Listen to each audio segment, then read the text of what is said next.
चंद्रमा ललाट पर सोहे भुजंग कर, शिर जटाजूट धर, कर डमरू बाजे, कर डमरू बाजे। पंचमुखी केदारनाथ बाबा की डोली निकल चुकी है ऊखीमठ से और हम लोग निकल चुके हैं ऋषिकेश से। इस बार हम लोग यूज करेंगे पब्लिक ट्रांसपोर्ट और पहुंचेंगे केदारनाथ बाबा के धाम। और 1 तारीख को हम लोग शामिल होंगे केदारनाथ बाबा की डोली में, जो कि निकलेगी गौरी कुंड से। तो पहले हम लोग निकलते हैं बस पकड़ के धारी देवी के लिए।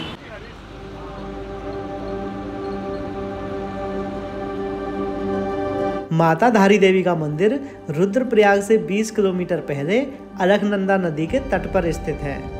ऐसा माना जाता है कि 2013 में डैम प्रोजेक्ट की वजह से माता धारी देवी को शिफ्ट करने की योजना बनाई थी, जिसके चलते केदारनाथ में बहुत भीषण बाढ़ आ गई थी और काफ़ी लोगों की जान गई थी। उसके बाद माता रानी के मंदिर को यहीं पर विराजमान रहने दिया। यहाँ के लोगों की मान्यता है कि यदि आप 4 धाम में से किसी भी धाम का दर्शन करने जाते हैं तो उससे पहले माता धारी देवी के दर्शन करना जरूरी है, तभी आपकी यात्रा पूर्ण मानी जाती है।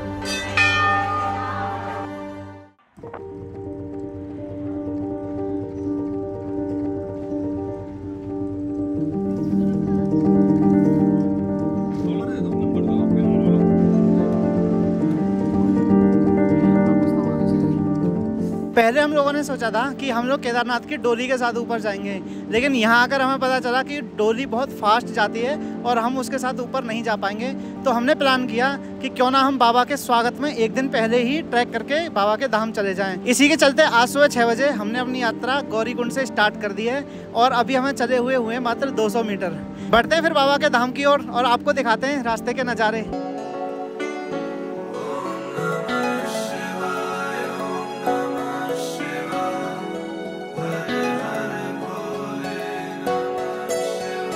ओम नमः शिवाय, ओम नमः शिवाय, हर हर भोले नमः शिवाय। 10 घंटे का ट्रैक करने के बाद फाइनली हम स्वर्ग के द्वार पर पहुंच गए हैं। मंदिर यहाँ से सिर्फ 200 मीटर की दूरी पे है।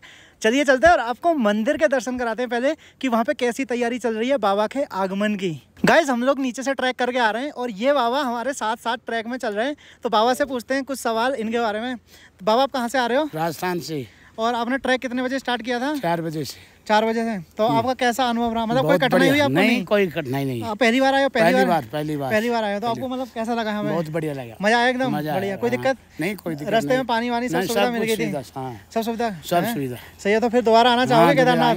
आओगे? भोलेनाथ बुलाएंगे तो जरूर आएंगे। देखो ये होनी चाहिए गाइस स्पिरिट जो बाबा के अंदर है। मतलब मजा आ गया बाबा से बात करके ना। एक्चुअली हम तो रास्ते में काफी बात करते आ रहे हैं, तो हमने सोचा बाबा से थोड़ी बात कैमरे पे भी कर लेते हैं। वंदे देवो उमापतिं सुरगुरुं, वंदे जगत्कारणं, वंदे पन्नगभूषणं मृगधरं, वंदे पशूनां पतिं, वंदे सूर्यशशाङ्कवलिनयनं, वंदे मुकुन्द प्रियम्। यहाँ पे सारी तैयारियां ना बहुत ज़ोरों से चल रही हैं और आज 12-1 बजे के आसपास बाबा की डोली गौरी कुंड से यहाँ पर आएगी। उसके बाद कल सुबह 7 बजे कपाट ओपन होंगे। हम लोग यहाँ पे 1 दिन पहले आ गए थे और 1 दिन पहले आने का ये फ़ायदा हुआ कि हम यहाँ पे डेकोरेशन होते हुए देख पाए।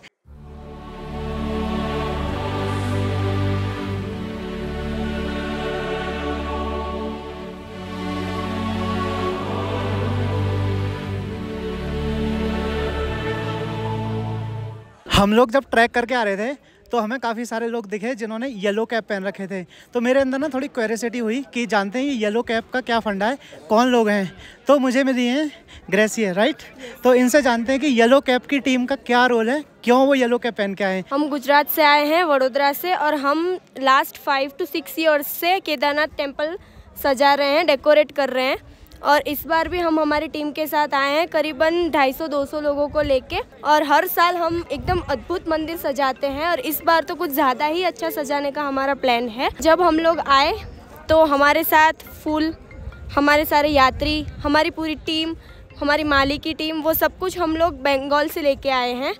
और हमारे साथ जो 250 लोग आए हैं वो गुजरात से ही, वडोदरा से ही आए हैं। आप देख सकते हैं कि बहुत आगे के मंदिर में अगर आप डेकोरेशन को देखेंगे तो आपको बहुत अलग अलग टाइप्स के फ्लावर्स देखने को मिलेंगे। तो हर साल हम अलग अलग फ्लावर और अलग अलग डिज़ाइन के साथ मंदिर सजाते हैं। तो बाबा के आगमन की जो तैयारियां चल रही हैं उसमें इनका बहुत बड़ा योगदान है। यही है बाबा के आगमन के लिए जो पूरी डेकोरेशन कर रहे हैं।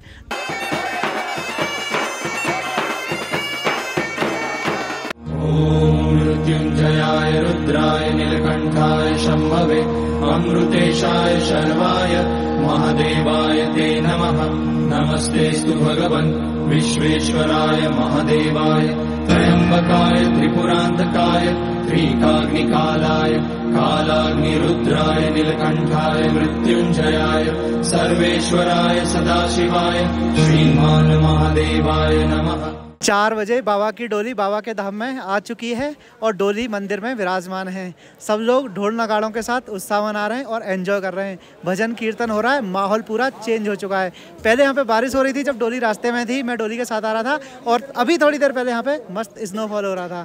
सो वी आर एंजॉइंग और इतना अमेजिंग एक्सपीरियंस है। मतलब मैं ये सोचूँ ना कि स्वर्ग होता होगा तो कैसा होगा, तो मेरा एक ही जवाब होता है कि स्वर्ग होता होगा तो पक्का केदारनाथ जैसा होता होगा।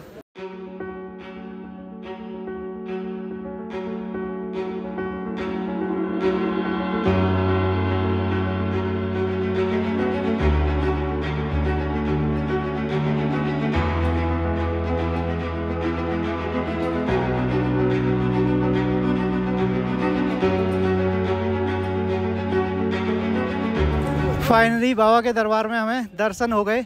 हम लोग सुबह 5 बजे लाइन में लगे थे और दर्शन करते करते 9:30 बज गया। लाइन लंबी है, लोग थोड़े ज़्यादा हैं, बट बहुत सुकून मिला, बहुत पीसफुल एक्सपीरियंस था। मतलब है ना, इतनी स्पिरिचुअल वाइब आई कि मैं शब्दों में बयान नहीं कर सकता। अब जैसे जैसे दिन आगे बढ़ेंगे भीड़ थोड़ी सी बढ़ती जाएगी। यदि आप आने का प्लान कर रहे हैं तो थोड़ा प्री प्लान कर लें चीज़ें, होटल एंड ऑल। हर हर भोले नमः शिवाय, नमः शिवाय, ओम नमः शिवाय। हर हर भोले नमः शिवाय। बाबा के दर्शन करने के बाद अब मैं जा रहा हूँ ऊपर भैरव बाबा के दर्शन करने, जो कि है यहाँ से 1 किलोमीटर ऊपर। तो 2 मिनट में वहाँ पे पहुँच जाएंगे और फिर आपको कराते हैं भैरव बाबा के दर्शन।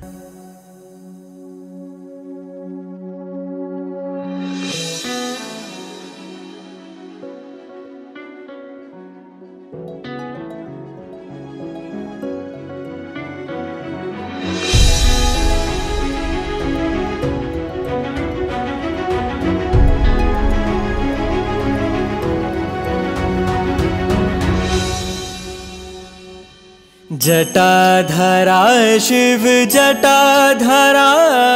केदारनाथ बाबा के दर्शन करने के बाद भैरव बाबा के दर्शन भी हो गए। हालांकि अभी भैरव बाबा का मंदिर खुला नहीं है, शायद वो शाम को ओपन होगा, क्योंकि केदारनाथ बाबा का मंदिर आज ही ओपन हुआ था। यहाँ पे कल भी बारिश हो रही थी और अभी भी मौसम बहुत ठंडा हो रहा है। हो सकता है थोड़ी देर में बारिश आ जाए या फिर स्नोफॉल हो जाए। इसी के लिए जल्दी नीचे चलते हैं और इस ब्लॉग को करते हैं यहाँ पे एंड। मिलते हैं आपसे अगले वीडियो में, तब तक के लिए tata, take care, bye bye.